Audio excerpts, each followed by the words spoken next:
Hey, I'm Annie from whyyousshouldlovemusic.com, and today we're going to be talking about Disappear Here by Bad Sons. Roll down the window now, I lost my way within this town.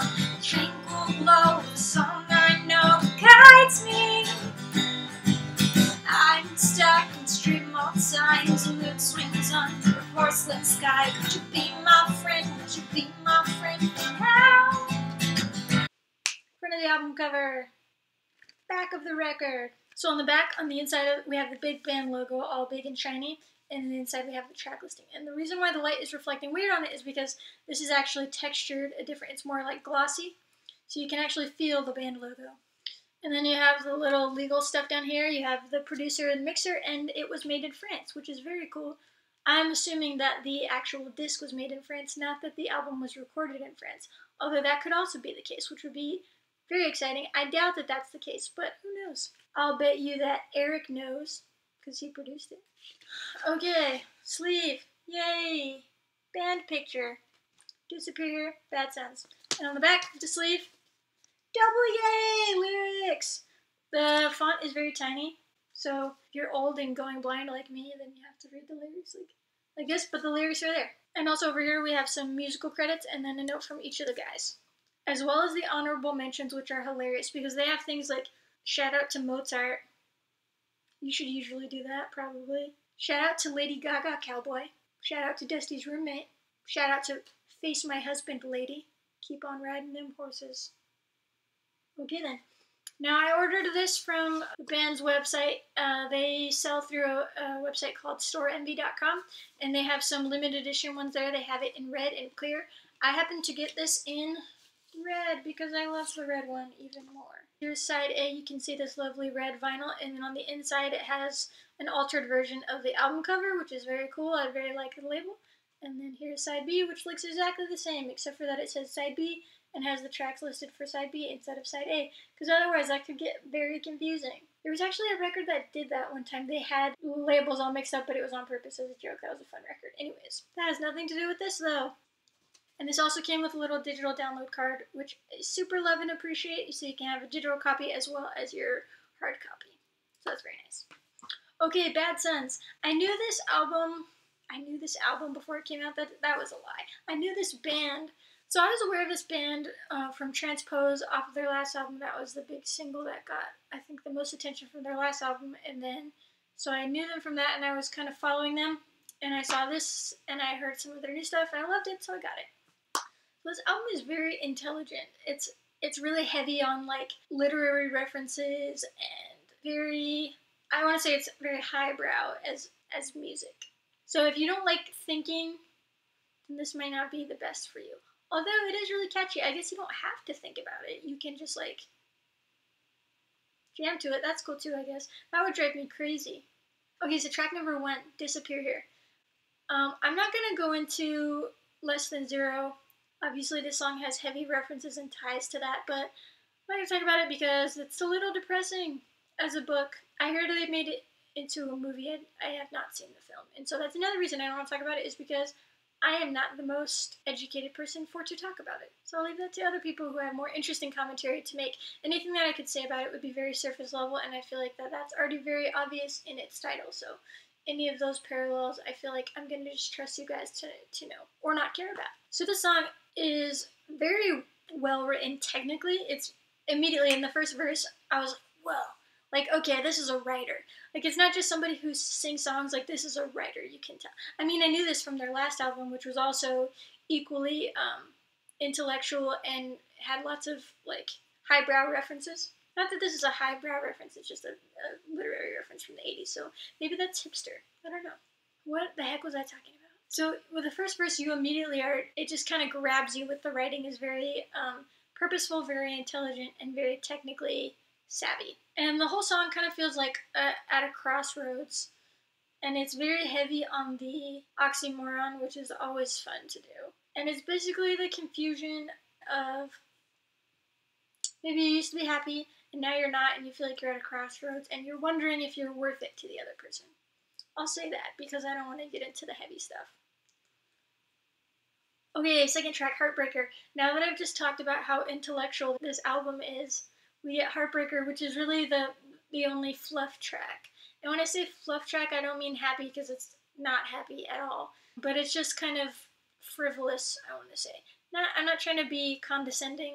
It's purposefully so. The purpose of this isn't to stop and to make you think. A lot of these tracks are they're very challenging, philosophically or intellectually or even emotionally. And this one is not. It's just expressing a silly situation, which is a ping pong, not, what is it called? Paddleboard. Like a paddleboard relationship where you've already made the decision to break up, but then you keep going back, right? It's like a paddleboard. The other person's a paddleboard and you're the rubber ball. Before you gotta cut it. You gotta cut that tie. Anyway, so this song Heartbreaker is just talking about you've broken up, but you find it hard to leave. I don't really like this track, but it's very catchy, so there's that. Okay, Off She Goes. This song is really, really, really, really, really close to being my favorite song on this album. It's just amazing. I find it philosophically awesome, and also it's just a great ponderance. There's nothing new here. There's nothing mind-blowing, but it's just a beautiful, poetic expression of wondering. It's very relatable to everyone. And it's just presented so beautifully. It's not that it's any thoughts that are new or life-changing, but the way that it's presented is so artistic and beautiful that it feels brand new. And this one it just kind of feels like an epiphany, this whole song. And then also, I love the chorus can be taken 3 different ways. The specific verbiage and the way that it was phrased is very clever and purposeful, so that you can almost flip it on itself and get the opposite message, which is always, always fun. Love Like Revenge. This song, you can kind of probably tell from the track, is kind of trying to make a relationship work, but she's just not having any of it. She wears her love like revenge, so that's kind of scary. Stay out of her way. It has some great lines in it, though. I think there's these little lyrical gems tucked away in it. This isn't my favorite song, but it definitely has some great stuff in it. First of all, the music is very fun. The music is really well done on all of these. Some of them obviously stand out to me more than others, but the music is great consistently throughout. But I love the lines, am I happy? No, I'm just distracted. Fill me with hope, and my hope collapses. That feels like it gives a very clear sense of what this song is. And I love the structure, so double win. But really a loss, because not a happy situation. Even in my dreams, I can't win. This one is so beautiful. This one is also very internalized and very intellectual. This song actually almost didn't make the cut to be on the album. They were originally planning to do one with 11 tracks, like Language and Perspective, and then they changed it to make room for 13 tracks, and so this one just kind of squeaked in. And I'm so glad that it did. It's really, really, really sad, but so, so beautiful. It's kind of the discouragement of just feeling like you're not good enough. Even in my dreams, I can't win. Again, it's very poetic, and it's very strong in its imagery, in its abstract imagery. Usually when you think of literary imagery, you think of very vivid scenery setting, but this is all very abstract. This song is kind of a lament of human potential versus human reality, and kind of the disappointment in yourself and in how everything turned out to be. My favorite line from this is, I feel I've lost touch with who I once was as a child. And how sad is that, but how relatable is that? You know, who hasn't felt in one day or in one moment that they haven't lived up to who they wanted to be or who they dreamed that they would be? It's an internal lamentation of yourself, which is very sad, but it's still very beautiful and very well written. Patience. This is another one of my very favorite songs on this album. So beautifully followed by Even in My Dreams, I Can't Win. By the way, it's very much a continuation of that song rather than a completely separate track. So Even in My Dreams, I Can't Win, obviously you get the imagery of sleeping and dreaming and all that stuff, and it even says in the lyrics, in my bed. That's part of the recurring theme. And then this one is talking about you've been allowing yourself to be weighed down by your dreams. Or in other words, the last song was talking about failed potential and all of your dreams that you didn't live up to. And this is saying that that's been holding you back, and you need to just let yourself live your life. And don't be so caught up with everything that you didn't do, but be in the moment and live and love what you are doing. And so the message of this song is to have patience with yourself, and also to appreciate where you are. Don't let your dreams sink you. Don't let them be the anchor that hold you down. I think that's a beautiful parallel, because we always think of dreams as the balloons that float off into the sky, and they're the happy things that we should want. And this is saying, sometimes you get so anchored to your dreams that they tie you down and they don't allow you to live yourself, your life in this moment freely. And I think that's a really neat flip on the perspective. This album does a really, really good job at flipping the perspective on things. Swimming in the Moonlight. This song is not one of my favorites, but it's still cool, I guess. It's a love song, and this one also ties back directly to the first track, Disappear Here. This is kind of the happy outcome of that, where Disappear Here was kind of, you feel like at a fork in the road and kind of asking, like, would you run after me? Like, am I worth it to you, or are we just going to disappear? And this song is using the happy ending, but saying we disappear here, as in, together the world fades around them. And I couldn't love you more if I tried. And so this one's just a love song, and it's very adjective.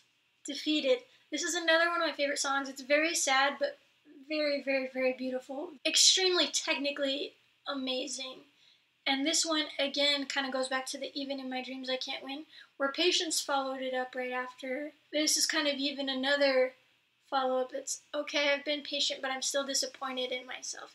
And this is kind of the continual disappointments that you live with. The Even in My Dreams I Can't Win felt like an initial disappointment, and this is the lingering disappointment. It's kind of admitting the defeat that you would maybe never truly say aloud, but I kind of feel like this whole album is the ponderings of the mind. All of this whole album I feel is very internalized. And so this is admitting defeat. I don't want to be all alone and defeated, but this song is admitting that, he feels like he is. And then this is heartbreaking but beautiful. He asks the question, who can I be besides me? And so that goes back to the disappointment that he feels in himself, but he doesn't know how to be anything else. Daft Pretty Boys. Usually I don't say anything. If I really strongly dislike a track, I usually just skip over it and be like, I don't like it, you might like it. So maybe I'll do that, but I have serious issues with this song. Clearly, they're great writers, so I mean, I'm not trying to talk bad about bad songs. They're obviously amazing, and I feel like they're genius, poetic genius, lyrical genius, musical genius. This song I take strong issue with. The concept of it is fine, mostly, until the end it kind of goes downhill. But so the idea of it is being frustrated at a girl that he likes because she's just chasing after all the stupid guys who are pretty.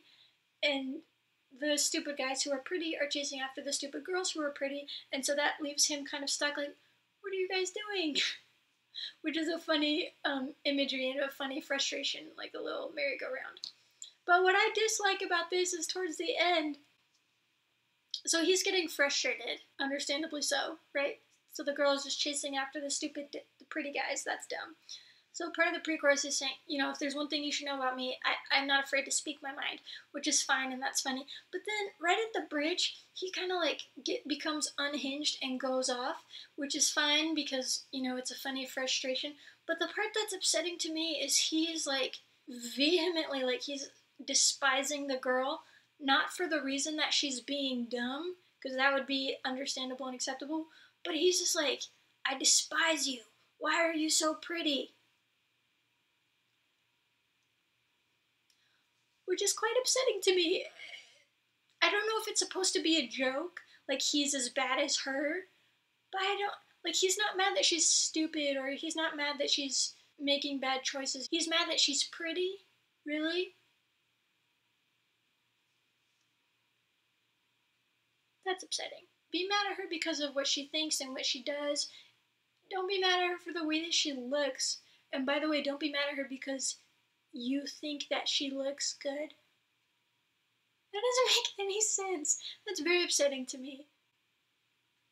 Whatever. Violet. So this song is further on in a relationship, and you kind of feel like they're together, but it's gotten to the point where it's just kind of a complacency. And he is going about his day, getting ready, and he sees this photograph about when they were first together, and he's like, oh, remember that? That was cool. But then he doesn't have time to focus on it. And then the chorus is, all I want is you, your violet disposition. And I think that that's fun. By the way, I'm saying violet as in the color, not violent, because that would be a very different song. But I think that is so fun because you kind of have the idea of, well, purple is red and blue, and so you kind of have like a rosy disposition, right? Or blue, someone who's sad. So it's like half happy, half sad. And it's, again, we get this kind of balancing and mixing of opposites that's so prevalent of a theme throughout this track. I also like that he has an unsound intuition, and after the last track, I want to agree. Maybe we're meant to be alone. No, I wasn't saying that. That's the name of the next song. It's a really sad track. Obviously, it's about trying to decide whether or not to choose love, I guess. And then he's so depressed and everything has gone wrong, and then he just thinks maybe we're meant to be alone. When you're feeling sad and the rain is pouring down and you're being emo. This song is not emo at all, by the way. My favorite line from this is, "Who can you trust when you're torn in half?" And so he just kind of feels conflicted. He wants to believe in love, but everything so far in his life has not gone great or has not worked out, and so he's just thinking maybe we're meant to be alone. How Am I Not Myself? This is the other track that they almost cut from the album to get it down to 11 songs, and they left in. I'm, again, so glad that they left this one in. It's so clever, it's so fun, and so intellectually provocative. It inspires thought in such a fun way. All of these lyrics are just so beautiful and so great. Again, you get the really heavy theme of opposites just right off the bat. Kissed by death, struck by life. So you get this whole perspective reversal and kind of this pondering at what is the socially accepted view of things and then how he feels about it, which is really fun. It kind of invokes this very strong schematic shift of your paradigm. Another one of my favorite lines, "The prison in my mind is just that, a prison I've designed." And so he kind of takes back the power in that way, and he's like, how am I not myself? Like, that doesn't even make sense. This whole album, he's been kind of like wondering and pondering and depressed and waiting and all of these feelings internally, and then he's like, wait, how am I not myself? Like, I'm in control of this. And then finally we get Outskirts of Paradise, the perfect way to close out this album. I'm so much in love with this song, so much in love. The lyrics are so beautiful, and the music is just so much fun. I love everything about it. The lyrics are amazing. So first of all, the tranquil glow of a song I know guides me. Yes, welcome to my life, not like welcome to your life. Where is that album? Yes, thank you for just summarizing my life. And then you have the second verse is probably my very favorite. The whole thing is just so clever and so fun, and the wordplay is very pointed and very specific, and I love every second of it.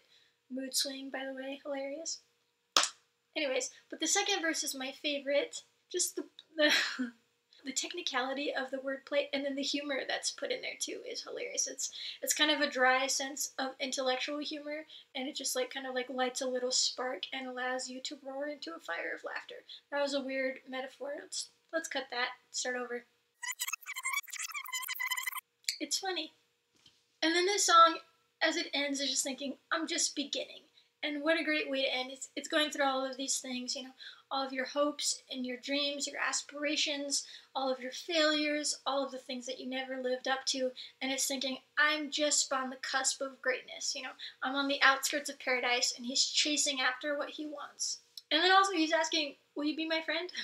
Now that you've heard my whole story, you want to go on this crazy journey with me? And it's such a fun closing.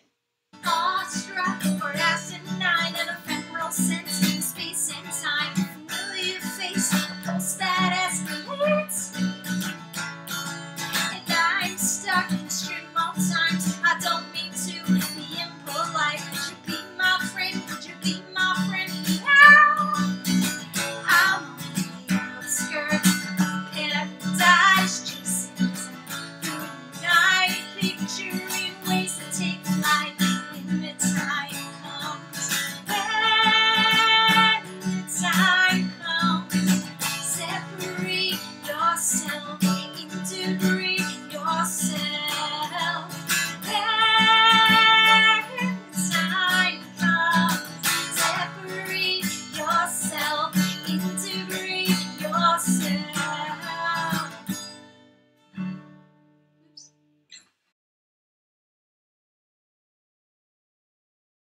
Hey, I'm Annie from WhyYouShouldLoveMusic.com, and I'm wearing pajama pants right now. Tonight, we should let a little bit to take flight. Awestruck, harassing night,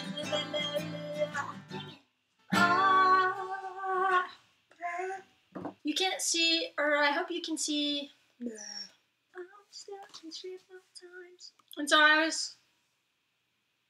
Did I pre-order it? I don't remember. It's almost too intelligent for me to feel like I fully appreciate it. Sometimes I feel like I'm not smart enough to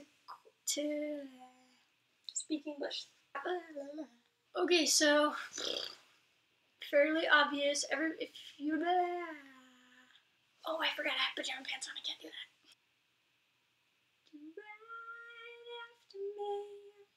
To stop and make you think it's just to express. Oh, hi, Colin. Sorry. Colin from the Mowgli's just is tweeting me. Sorry. Anyways, that I think is very, I can never remember the adjectives. Like,